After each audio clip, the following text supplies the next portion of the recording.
Movie की कहानी के स्टार्ट में एप्पल ऑफ ईडन के लिए दो बहुत बड़ी एसोसिएशंस की फाइट चल रही थी। उनमें असासिन क्रीड और टेम्पलर्स के दरमियान में बरसों से फाइट चली आ रही थी। टेम्पलर्स का इसके बारे में ये मानना था एप्पल ऑफ ईडन को जो भी पालेगा और इसकी सभी प्रॉब्लम्स को सॉल्व कर देगा और वही आदमी इंसानों की सोच पर काबू पा सकेगा। लेकिन यहाँ पर एप्पल ऑफ ईडन को हासिल करना इतना भी ज्यादा आसान नहीं था, क्योंकि एप्पल ऑफ ईडन की रखवाली कोई और नहीं बल्कि असासियंस कर रहे थे। एंशिएंट स्पेन में असासिन्स ब्रदरहुड को देखते हैं, जो वहाँ पर अपने नए मेंबर को एप्पल ऑफ ईडन की रखवाली के लिए कसम तलवा रहे हैं। इसके बाद हम लोग 1986 में आते हैं, जहाँ पर हमें एक छोटा बच्चा दिखाया जाता है। जब ये कैल लिंच नाम का बच्चा जब अपने घर वापस जाता है तो वो ये देखता है कि उसके फादर जोसेफ ने उसकी मदर को मार दिया है और उसके फादर अब अपने बेटे को वहाँ से भागने का बोलते हैं, क्योंकि यहाँ पर बहुत जल्दी टेम्पलर्स फाउंडेशन के गार्ड आने वाले थे। यहीं पर हम कैल के फादर के हाथ में असासिन्स के सिग्नेचर ब्लेड को देखते हैं और यहाँ पर ये हमें पता चलता है कि कैल की फैमिली भी असासिन ब्रदरहुड से बिलोंग करती है। अब इसके बाद यहाँ पर कहानी को 2016 में फॉरवर्ड कर दिया जाता है, जहाँ पर हमें दिखाया जाता है कि काल को मर्डर के जुर्म में अरेस्ट कर लिया गया था और यहाँ पर इसको मौत की सजा सुनाई जाती है और उसको मौत यहाँ पर जहर को इंजेक्ट कर दी जाएगी। लेकिन यहाँ पर कैल को सिर्फ बेहोश किया जाता है और जब वो होश में आता है तो वो खुद को एक रिसर्च लैब में पाता है, जहाँ पर डॉक्टर सोफिया राइकिन उससे मिलती है। अब जब यहाँ से कैल भागने की कोशिश करता है तो वो ये देखता है कि ये तो बहुत बड़ी फैसिलिटी है। डॉक्टर सोफिया कैल को बताती है कि वो दुनिया की नजरों के सामने अब मर चुका है। लोगों की भलाई के लिए और वायलेंस को मिटाने के लिए वो लोग एप्पल ऑफ ईडन को ढूंढ रहे हैं और यहाँ पर उनको कैल की हेल्प चाहिए। इसके बाद डॉक्टर सोफिया कैल को यहाँ पर एक मशीन से कनेक्ट करती है और इस मशीन की मदद से वो अपने पूर्वजों की यादों को एक्सेस कर सकेगा। अब यहाँ पर ये लोग उस मशीन की मदद से कैल के डीएनए में से 1492 के एक्यूलर के असासिन को फाइंड करते हैं। कैल कुछ टाइम के लिए उन सब चीजों को देख सकेगा, महसूस कर सकेगा, जो भी चीजें एक्यूलर ने अपने टाइम में सुनी थी या महसूस किया था। अब कैल यहाँ पर एक्यूलर की मेमोरी में जाता है, जहाँ पर हम देखते हैं कि एक बहुत बड़ी जंग छिड़ी हुई है और हर तरफ क्यास ही क्यास है। टेम्पलर्स की पूरी फौज ने सुल्तान मोहम्मद, जो उस टाइम के किंग थे,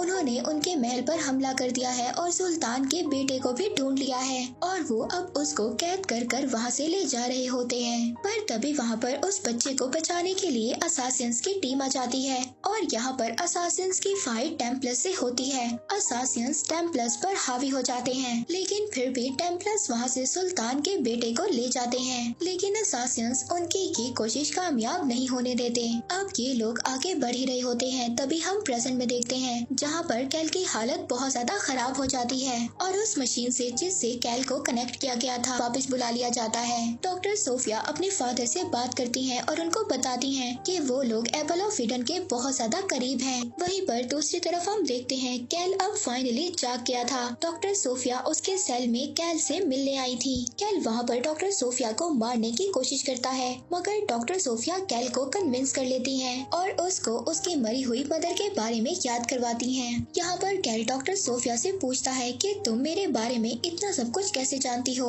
यहाँ पर डॉक्टर सोफिया कैल को बताती है कि जब उसको अरेस्ट किया गया था तो उन लोगों ने उसके डीएनए को एक्यूलर से मैच किया था और यहाँ पर ये लोग कंफर्म हो गए थे कि एप्पल ऑफ ईडन तक इन लोगों को कैल ही पहुँचा सकता है। सोफिया यहाँ पर कैल को ये भी बताती है कि उसके फादर एक असासिन थे जिन्होंने उसकी मदर को मार दिया था और अगर किसी तरह कैल इन लोगों को एप्पल ऑफ ईडन तक पहुंचा दे तो ये लोग वायलेंस को ह्यूमैनिटी से पूरी तरह से मिटा देंगे, जिसके बाद ह्यूमंस फाइनली आराम से रह सकेंगे। अब कैल जब यहाँ पर सेल में घूम रहा होता है तो वहाँ पर वो अपने जैसे और भी लोगों को देखता है जो असासिन्स की फैमिली से ही बिलोंग करते थे। अब इन सब लोगों को मिलकर एप्पल को गलत हाथों में जाने से रोकना होगा। अब कैल को जबरदस्ती उसके रूम से लाया जाता है और एनिमल्स के लिए तैयार किया जाता है। कैल की कंडीशन बिल्कुल भी ऐसी नहीं थी कि वो दोबारा से एनिमल्स के जरिए पास्ट में जा सके, लेकिन वो फिर भी अपने पास्ट से कनेक्ट हो जाता है और यहाँ पर कैल के पास्ट में हमें दिखाया जाता है कि एक्यूलर और उसके एक साथी को टेम्पलर्स ने बंदी बना लिया है और अब इन दोनों को पूरे किंगडम के सामने जला दिया जाएगा।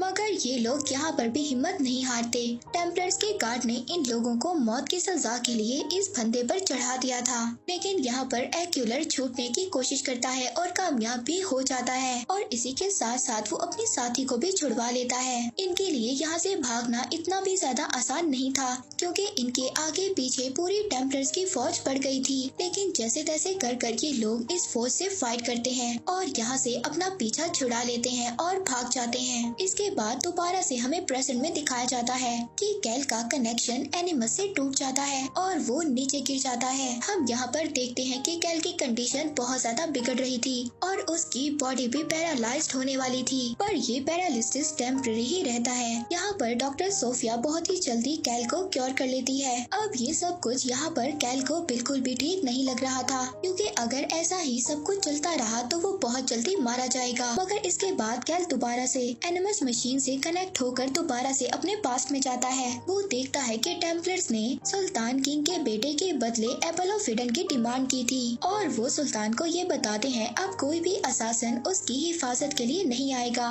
पर अब सुल्तान वहाँ पर टेम्पलर्स को एपल ऑफ इडन देने के लिए तैयार हो जाता है, पर तभी वहाँ पर एक्यूलर और उसके साथी आ जाते हैं। वो टेम्पलर्स के सभी साथियों को मारकर सुल्तान के पास आ जाते हैं। यहीं पर टेम्पलर्स का एक हेड और उसका वॉरियर भी रहता है। यहाँ पर इन सब की बहुत ही जबरदस्त फाइट होती है और यहाँ पर एक्यूलर के साथी इस फाइट में मारी जाती है। एक्यूलर यहाँ पर बहुत ज्यादा दुखी होता है क्योंकि वो उसे पसंद करता था, पर अब एक्यूलर यहाँ पर टेम्पलर्स की हेड का जो वॉरियर था उसको भी मार देता है और इसके बाद वो यहाँ से एपल ऑफ इडन लेकर भाग जाता है। पर अब वो जैसे ही आगे जाता है तो वहाँ पर वो एक ब्रिज पर जब पहुँचता है तो वहाँ पर टेम्पलर्स की पूरी फौज थी जो उसको घेर लेती है। तो वो वहाँ पर उस ब्रिज से एक बहुत बड़ी छलांग लगा देता है। अब यहाँ पर एक्यूलर मिलिट्री ऑफ फोर्स तक पहुँच जाता है और वहाँ पर पहुँचकर वो एपल ऑफ इडन एक आदमी को सौंप देता है और उसे इसकी हिफाजत करने का बोलता है। और यहाँ पर हमें ये बात पता चलती है कि वो आदमी कोई और नहीं बल्कि क्रिस्टोफर ऑफ कोलंबस है और अभी जहाँ पर कोलंबस दफन है वहाँ पर इन लोगों को एपल ऑफ इडन भी मिल जाएगा।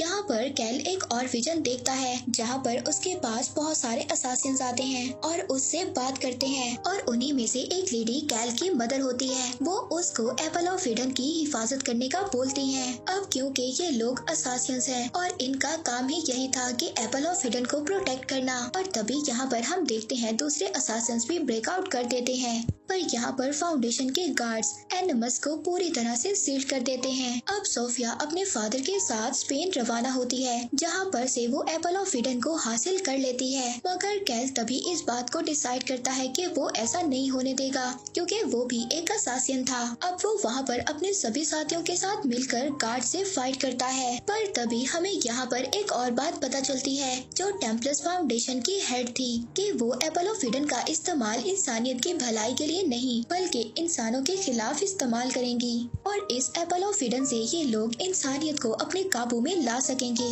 पर ये बात डॉक्टर सोफिया बिल्कुल भी नहीं जानती थी। हम यहाँ पर देखते हैं कि सभी असासिन मिलकर इस फैसिलिटी के सभी गार्ड्स को मार देते हैं, लेकिन इस फाइट में इन लोगों के बहुत सारे असासिन्स भी मारे जाते हैं। अब डॉक्टर सोफिया और वो लेडी हेड हेलीकॉप्टर में बैठकर यहाँ से चले जाते हैं। कैल उनको रोकने में नाकाम हो जाता है। अब टेम्पलर्स फाउंडेशन ने एपल ऑफ इडन को हासिल कर लिया था। वो वहाँ पर एक प्रोग्राम कर रहे थे, तभी उस प्रोग्राम में असासिन की टीम आ जाती है। कैल वहाँ पर आकर डॉक्टर सोफिया को बताता है कि बरसों से असासिन ही ह्यूमैनिटी की हिफाजत कर रहे हैं एपल ऑफ इडन को प्रोटेक्ट कर। और सोफिया भी अब इस बात को समझ गई थी कि अगर एपल ऑफ इडन टेम्पलर्स के पास रहा तो ह्यूमैनिटी नहीं बच पाएगी। अब इसीलिए वो कैल की हेल्प करती है, वो उनको अंदर जाने देती है। अब यहाँ पर असासिन की पूरी टीम टेम्पलर्स की टीम को मार देती है और वो सभी असासिन मिलकर एपल ऑफ इडन को सिक्योर कर लेते हैं और इसी तरह वो एपल ऑफ इडन दोबारा से असासिन्स के पास आ जाता है और इसी के साथ ये मूवी यहीं पर एंड हो जाती है।